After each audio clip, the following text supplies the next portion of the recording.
Hello and welcome to Fire Emblem The Fall of Thabes. Here we are back in Chapter 9 for the alternate Chapter 9, which is Day 2 Shadows. And the title card here says Day 2 Rest for some reason, which is the next chapter.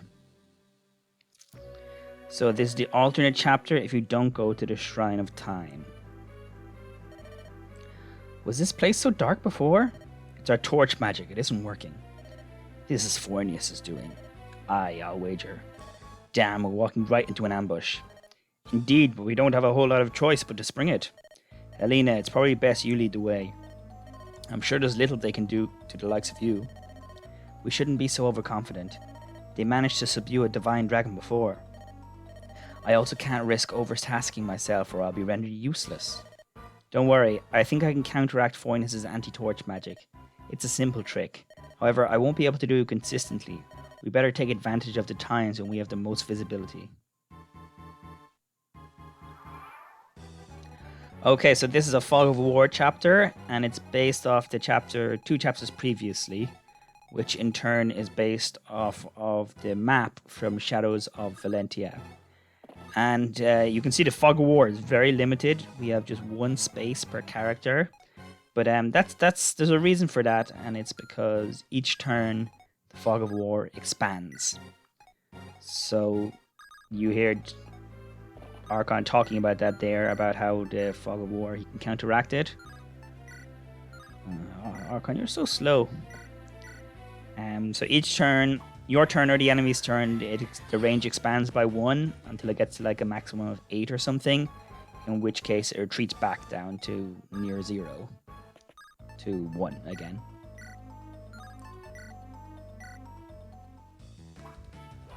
So this is the alternate chapter 9. The Shrine of Time is the other chapter 9. You only get a choice if the character Than is alive. And since I've lost no one, he is of course alive. The Shrine of Time is a more fun chapter, and originally it was the only chapter here, the only way to go.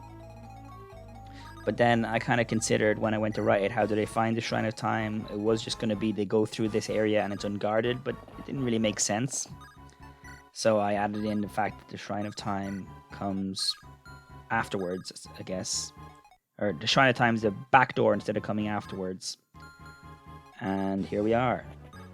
Because I wanted to have a Fog of War chapter 2, and I think as far as Fog of War chapters go, we all hate it, but I think this is a decent enough gimmick.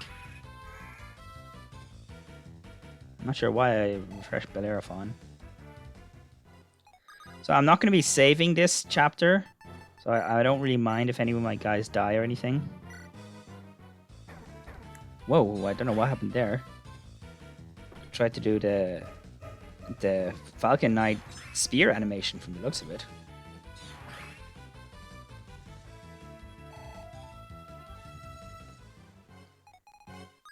Okay, hopefully I can finish this eye off with...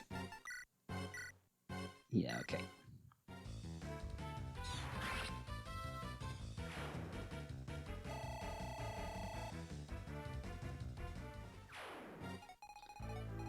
Alright, looks like we're going to talk. Who can he talk to?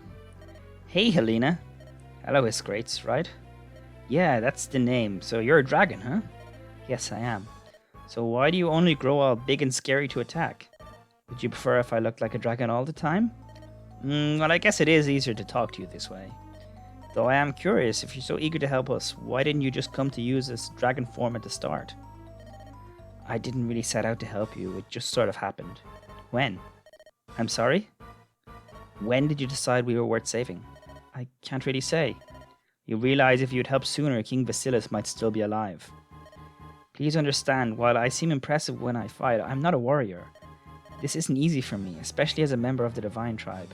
I need to be very careful how much energy I use. I could exhaust myself without realizing it. Had I fought sooner, then I might have been too weak to help now. I see. Well, this better go the way you hope it does. Because if King Vasilis died in vain and this city isn't saved, then no manner of hell will save you from my lance. This great got a bit serious there. Well, he was a royal guard of the king, and he kind of failed in his duty to protect the king. He was the last man standing. So it's a bit understandable that he has some lingering regrets there. The conversations in this chapter are the same as the Shrine of Time, so that's one I could have got last chapter, but I just missed. And there's a second one here, I'll get it now. Helena! Oh, hello, Hestia. Don't hello me, you lied to us, you lied to all of us. Oh yes, I'm so sorry about that. Sorry? I'll have to drive my axe into your face right now. You can try, but it won't end well for you.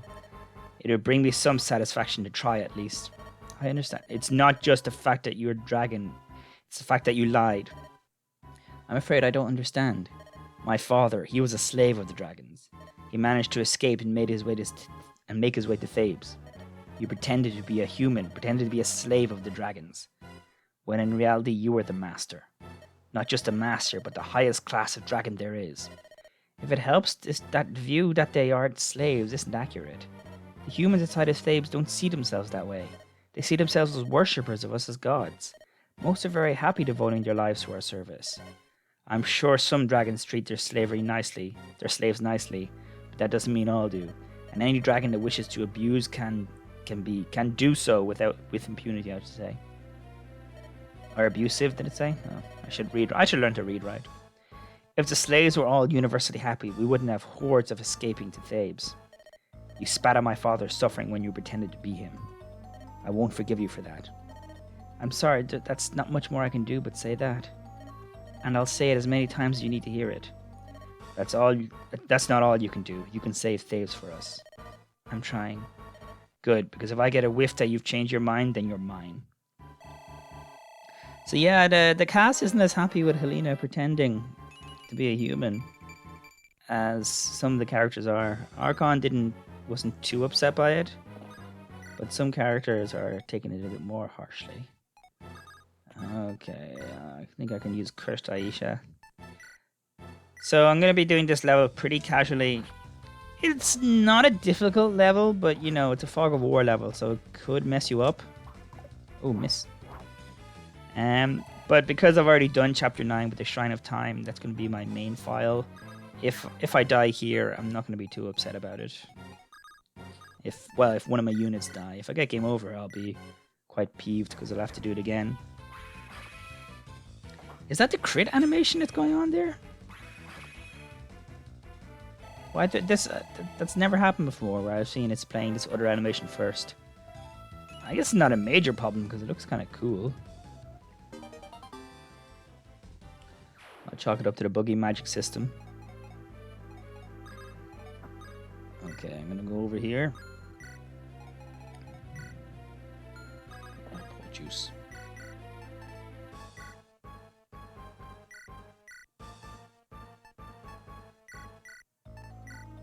Yeah, she doesn't need a dragon axe. Not many more dragon enemies anymore.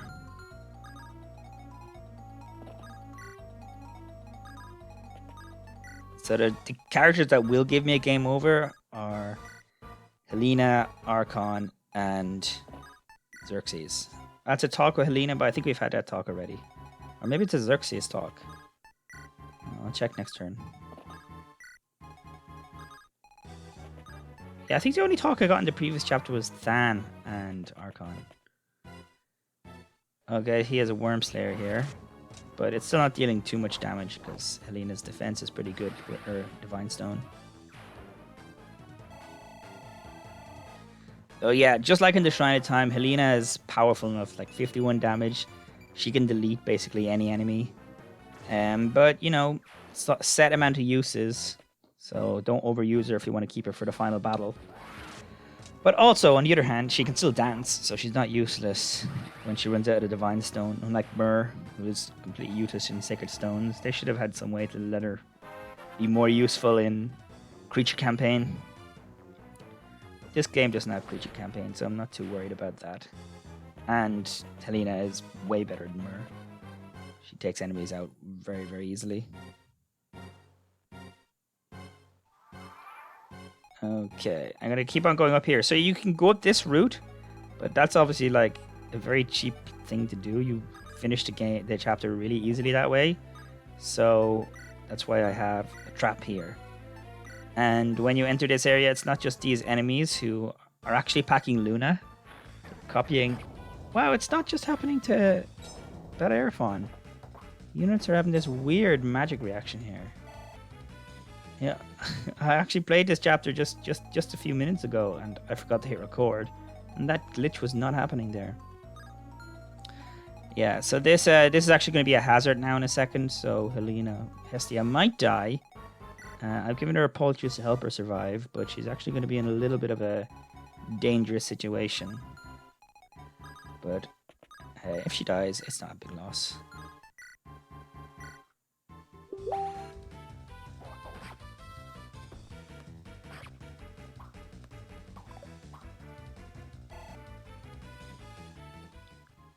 Payon, the enemies in this do have magic, so you do have to be careful with Payon in particular as well. He has no magic resistance, because he has no magic stat at all.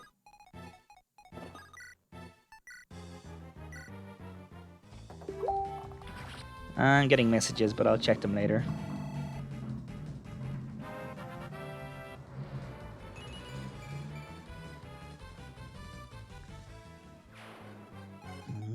Okay.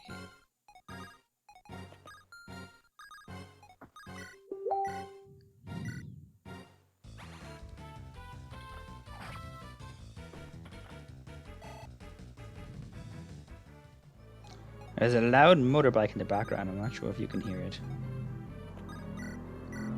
Some bososoko, as they call them here in Japan. Bososoko. Okay, I'm going to trade equip Killing Lance here now. Death Lance. And you get the Epsilon Axe just because it provides more defense.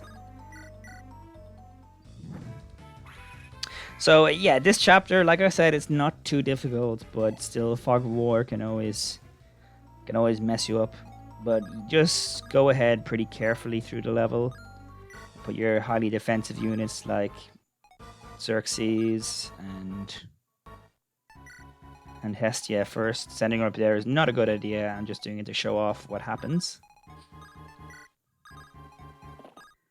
And I reckon after this turn, I say the viewing is going to disappear. I say the vision is going to reset.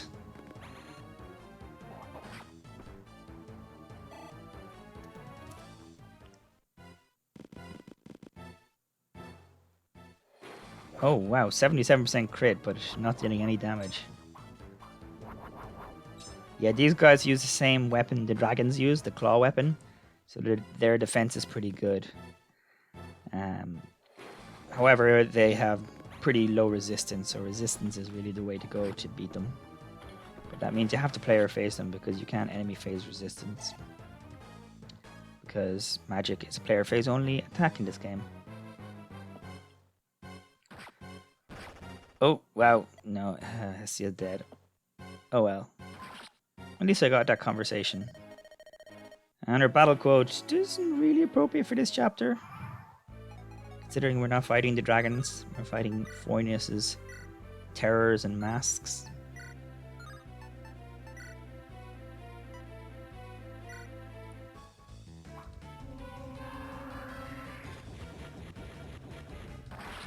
And these terrors are some of his experiments. We don't really see them outside of this chapter. There's one more after this chapter in the final chapter. One of the enemies is one of those hellhounds or Gwiglies or whatever you call them.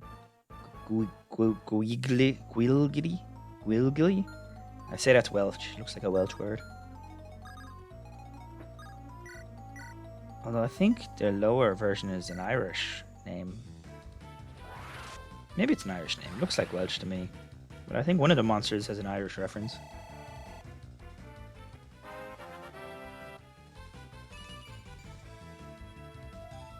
Maybe I should have sent Helena in a bit deeper. But, oh well. Everything's fine. Yeah, you gotta use magic on these guys.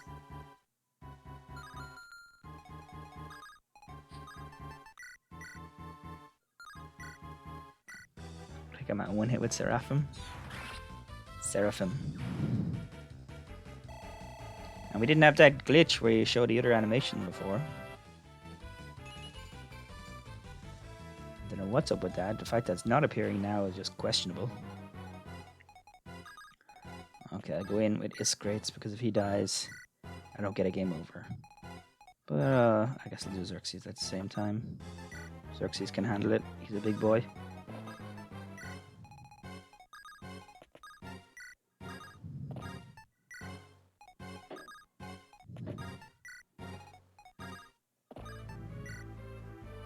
Yeah, our vision's gone now. It'll slowly build back up. You might want to mill a few turns. There's nothing really pressuring you in this. But I think it builds enough tension this chapter, especially with the music.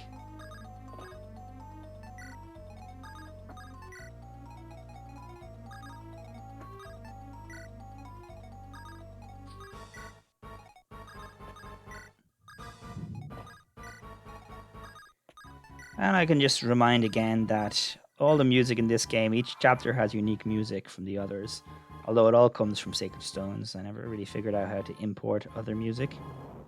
Ooh, someone's coming from me from there. They just got poisoned. I think I'll mill another turn and let's see what happens.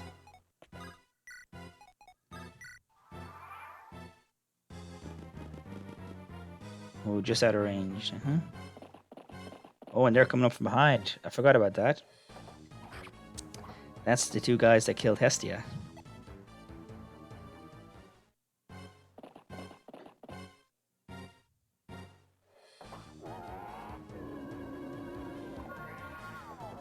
Good job, Hermione. Luna's not too accurate, though. I did that so it didn't... I made it pretty inaccurate so it couldn't just cheap out the final boss. It's not that great a spell now.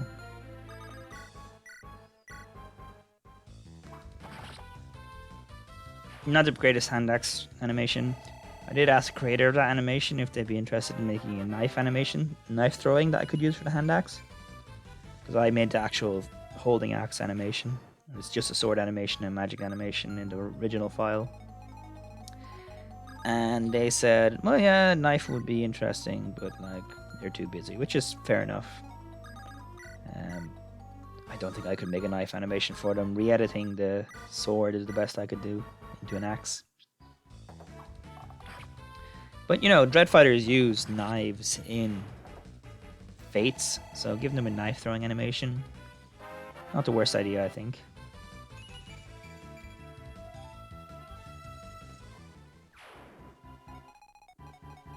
What should I do here?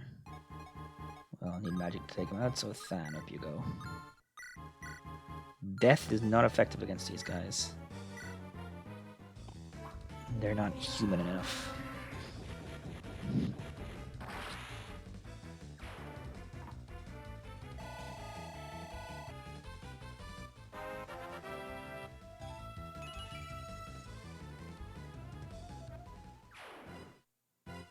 Okay, should I take out these guys while I'm here? What kind of AI do they have? Half range. So that guy's range is actually pretty big. Yeah, I think I'll just take them out if I can.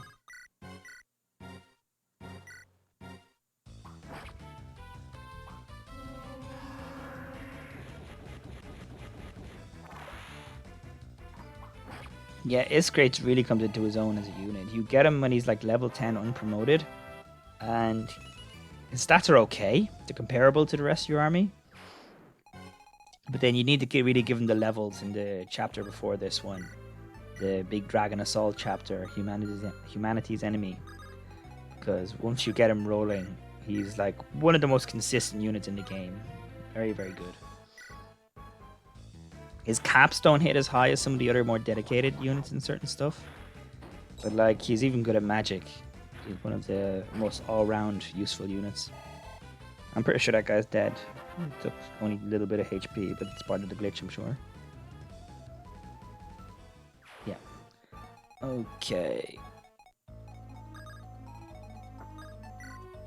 I think Xerxes, I can trust you to go in ahead.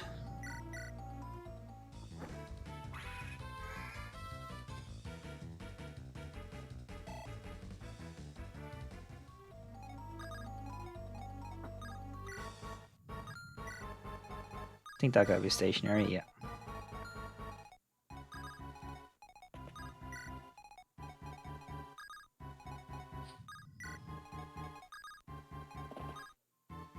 talk to Helena. I think I've seen that already, didn't I?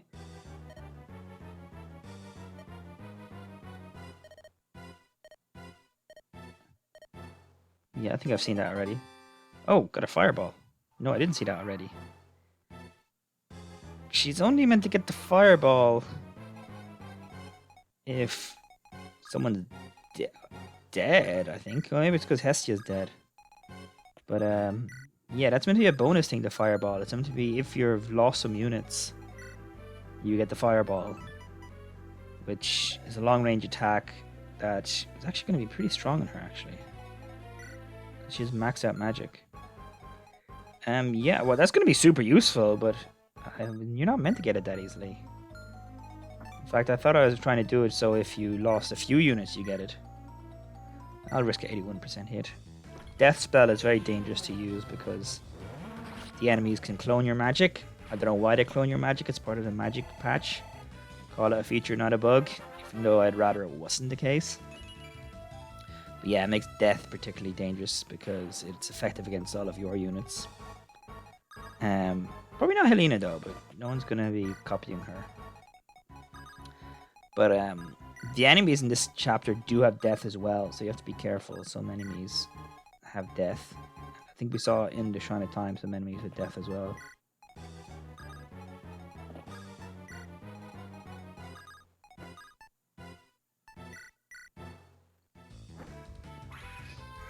Not doing too great in the HP department. Still a lot, but if he gets hit a few times, he could die. So actually, we'll just leave him there. Well, he's a vulnerary, right? A pulse juice? Okay. Let's stick him in here and give him a pulse juice. Let's see what comes out to meet him. It's a corridor, so... Oh, wow, I didn't think they'd be on either side of him there. Okay, of course he went to Iscrates because he has a throwing spear. I was worried they might be able to kill Archon because they could double.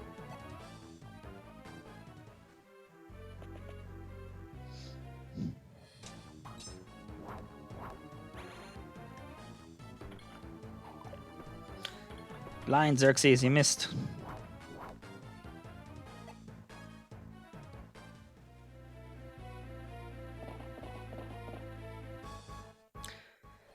So I think this is a decent enough gimmick for a Fog of War chapter. I know Fog of War chapters aren't popular, but I think this whole changing range gimmick is pretty cool. And if I make any more original games, I think I'll probably add it in as a feature for Fog of War. And like I said, I think it ramps up the tension along with the music. It's a chapter where you have to be very careful what you're doing.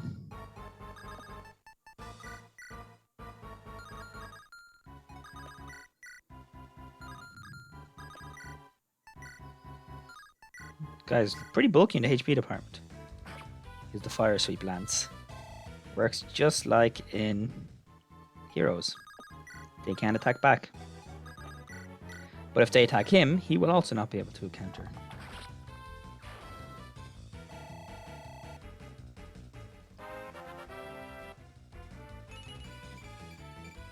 I think you've got to level up in a while, Payon. Payon's a solid unit now, even if that lack of magic stat still hurts, but most of the casts are pretty decent units now.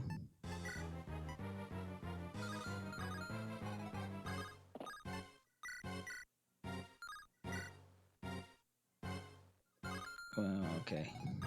I need time.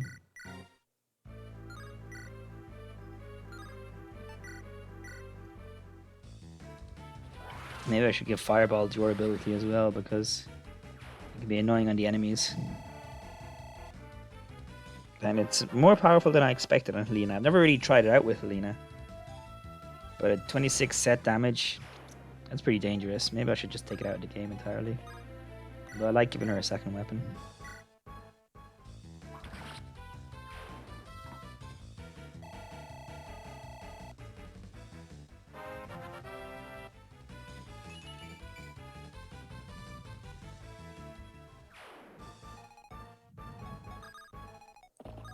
But if it is a case where I only got that because I lost Hestia, well then, like, it's actually a pretty decent trade-off. A very powerful enemy for one less unit to use in the game.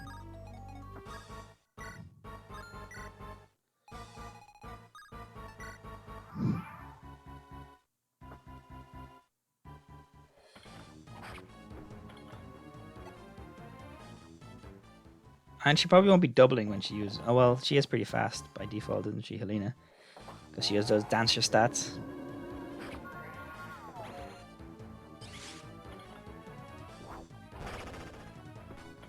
Yeah, that wasn't a real crit.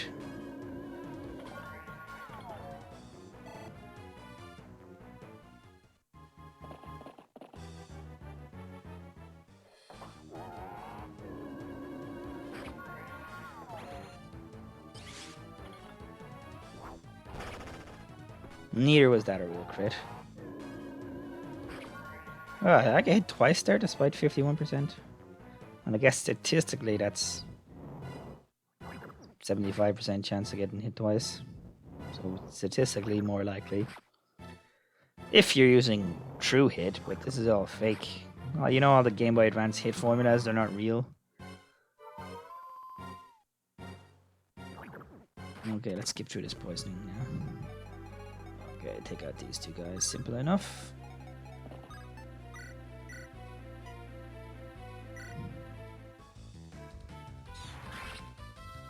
Seraphim's a nice quick attack.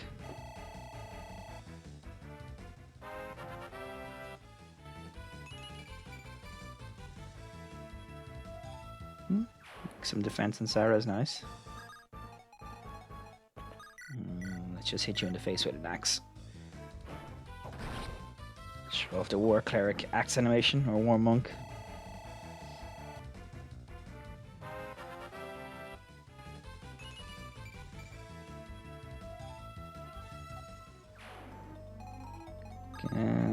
I was hoping Helena could reach up and hit that guy. So I think he has long range weapons, does he?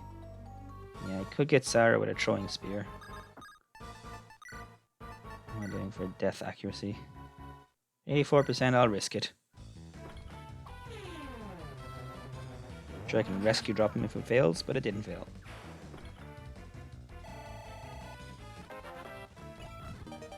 Just gonna fast forward through it.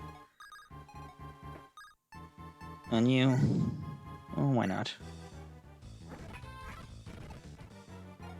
He's a vulnerary. Pull juice.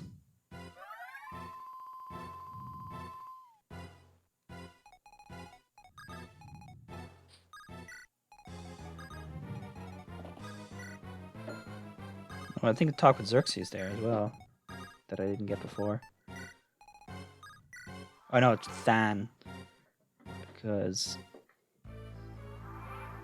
I got that conversation in the Shrine of Time. He just talked to Than about Fornius.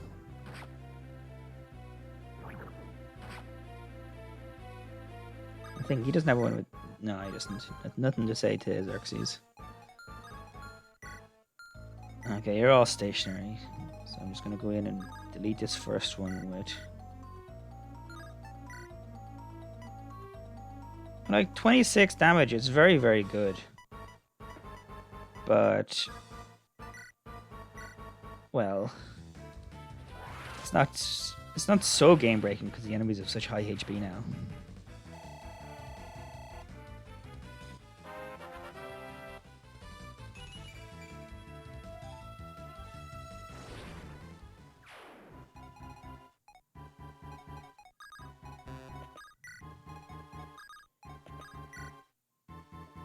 Yeah, I'm just gonna sit here for a second because I want to get rid of that poison and my vision's gone now as well. Yeah, and those enemies are just stationary. So let's... Well, no, because they're very effective with the bows, aren't they? Okay, I'll just wait until... Well... Sit him here with his throwing lance, throwing spear, and if there's a guy there, he'll attack and he'll attack back. And I think there is. The Baron's sitting there.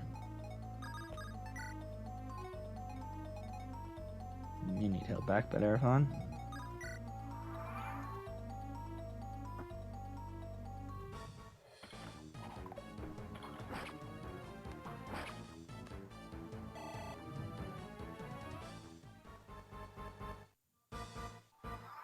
Okay, now I can see everyone. Okay, hope you're finished with your poison.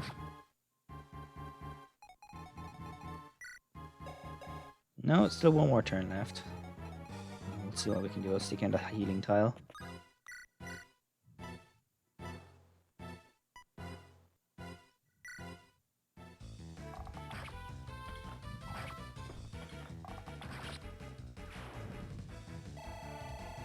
So if I was building, so I think this vision swapping gimmick is pretty cool, but if I was doing Fog of War like from the ground up in a Fire Emblem game, I do it so anyone in your vision you can like see and check the stats and stuff.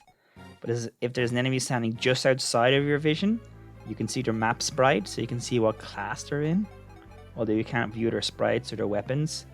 And then if it was like 2 or 3 steps away from that, then you could see that there's an enemy there, but you wouldn't be able to see their class or their map sprite, so you would no idea what kind of enemy they are. And then a few spaces beyond that, you couldn't see any enemies at all. But then beyond that, you can't even see the map. So I think if you had different layers of Fog of War, it would be a bit more interesting, and that would result in like getting ambushed being very less likely. So you can see the enemies coming and see where they're hiding, but you just don't know what kind of enemies they are.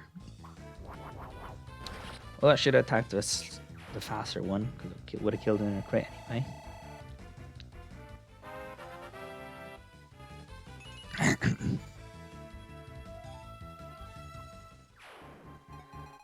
Okay. Let's try out our staff, our recover staff, which still only did one time. I thought I fixed that. I thought I fixed it so it could work like a physics staff.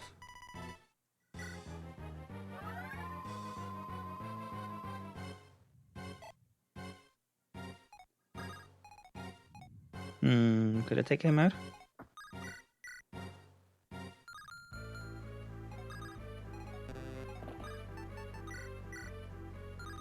Let's take him out with Helena. Let's stick him here and fireball him. Let's see a fireball. Well, we already seen the enemy dragons use that anyway. That guy should be trapped there. Oh, we can still get Payon. Well, Payon will kill him with a longbow counterattack, or at least damage him. No, you have 2 pulses. Should use one, why not?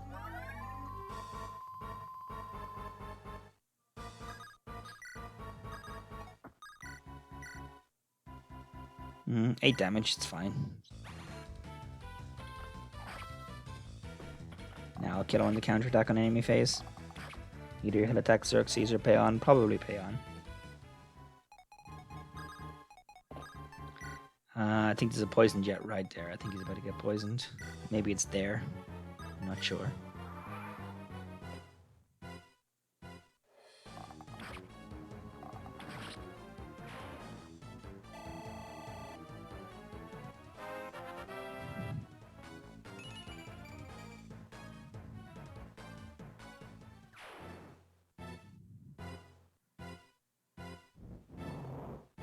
Let's give him all that poison. Okay.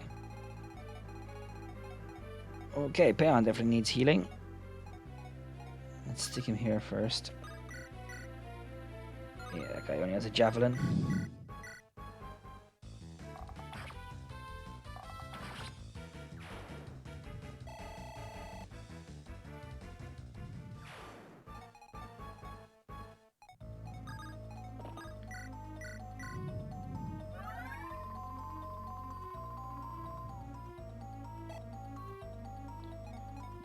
Okay.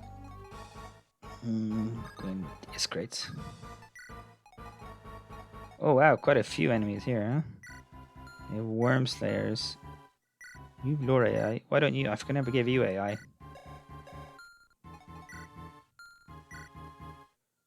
Okay. Let's say you have stationary AI, so I'm gonna rush in with her. And at least take out the Hellhound, the Wiggly, whatever it's called.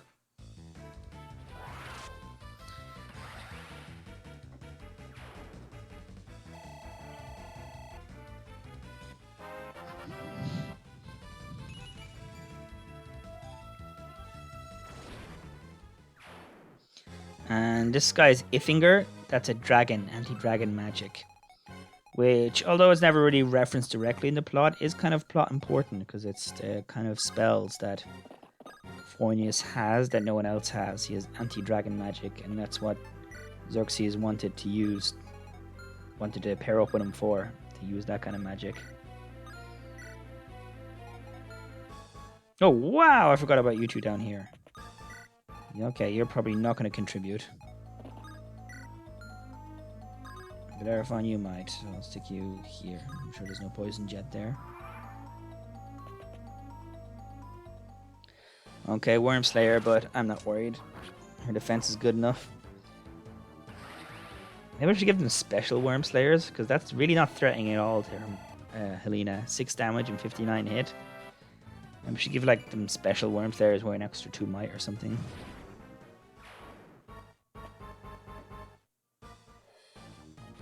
Dragon Spear is a bit more dangerous, but again, the hit alone means Helena can dodge it pretty easily. Then again, it's kind of dangerous in the other chapter, the Shrine of Time chapter. These enemies aren't quite as strong as the other ones.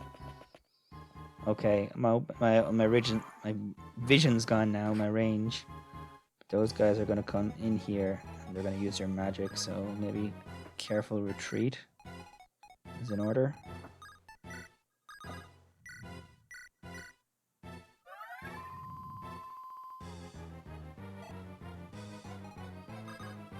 Yeah, I don't know where they are. 2 of you, come on.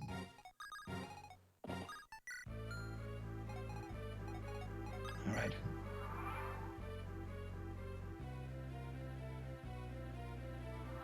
Where are they? But they're just out of my sight.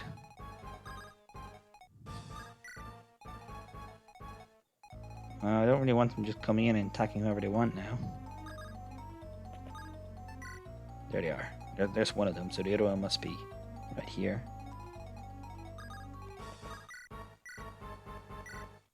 Probably get a crit here. Yeah.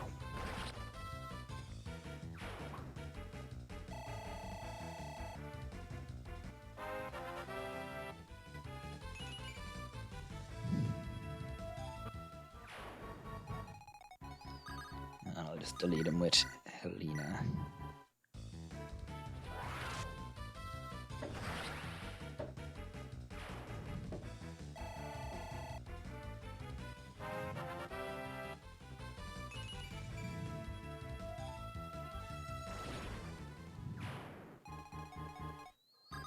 Alright, we're just finished now. Just a few more enemies.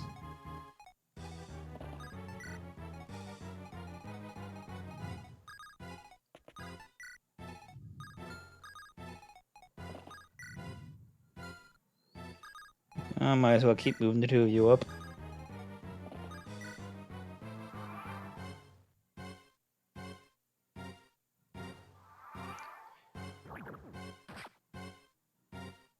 Okay. There's him. I'll get rid of him. I'll get the Master Seal, the last Master Seal in the game, which I have chosen to use on Bellerophon. Bellerophon's utility just comes mostly from rescue drop and flying. Bit of a good mage flyer. But I feel like it's a character you need to promote the least.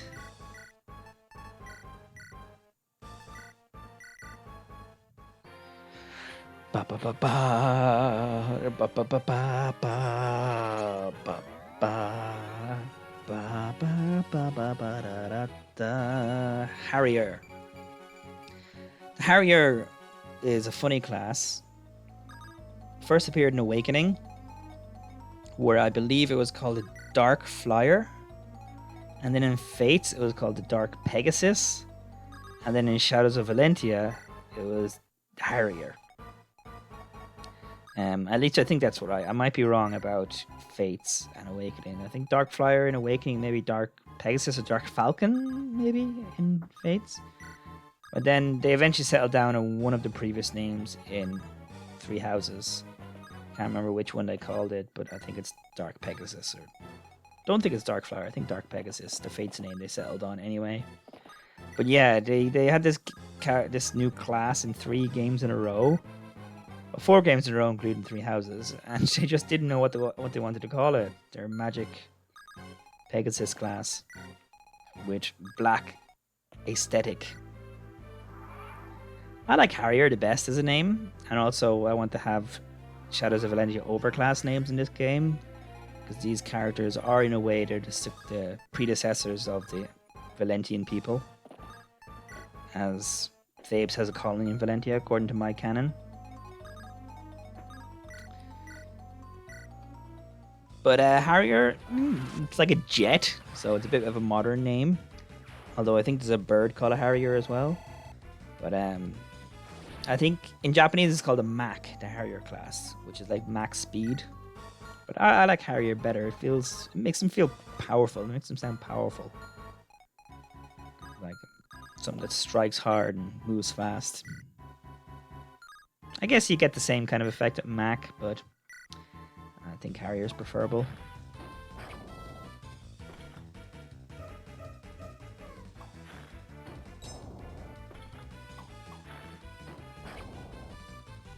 I haven't been using Archon's Astra in this chapter. I don't know why I killed there. I wasn't expecting to kill. I was expecting to come just short. Okay, 90% hit, and even if I miss, I'll survive. And we're just done now. I don't think there's any more enemies standing in the way.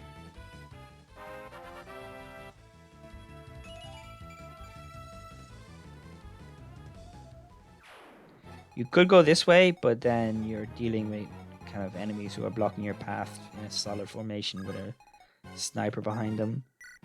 And that's a bit more awkward to deal with. But yeah, I think those last 3 are the end of it, and you don't even need to do all of them. And yeah, you just get up here. I see light ahead. Everyone, this way.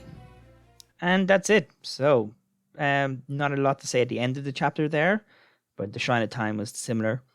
But next time, we'll be taking on the second last chapter. Well, there's a rest chapter in between, but that won't take nearly as long as the last rest chapter, since there's no real plot conversations. It's just a chance to trade your items, make a save, and get familiar with what's going to happen at the end of the game.